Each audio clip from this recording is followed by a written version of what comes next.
one of the common themes that I've seen when working with people with chronic back pain, usually that's triggered by movement and more so through training, is that they can't clearly demonstrate and distinguish between a squat pattern and a hinge pattern. Now, a hinge pattern is more of a hip bias pattern where you're bending through the hips. So you can think of that as a kettlebell swing or a deadlift or a Romanian deadlift, anything where you're biasing more of a bend through the hips. The squat is a little bit more of a bias through bending your knees. And not being able to clearly distinguish and demonstrate between the two of those, your squats will end up looking a bit hingy and your hinges will end up looking a bit squatty, which leaves you in this sort of grey area, not really being able to leverage the muscles in either, and you end up placing a bit more tension on the lower back.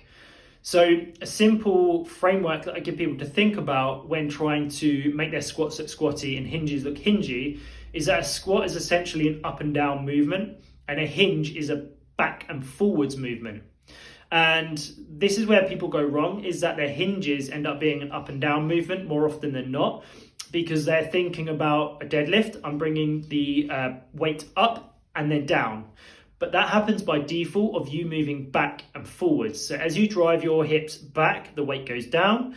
As you drive your hips forwards, the weight comes up. So that's a byproduct. So I want you to think about your hinges as back and forwards movement and your squats as an up and down movement. And then that can stop you from overthinking what joints need to do what. And then you can just travel through space in either of those directions.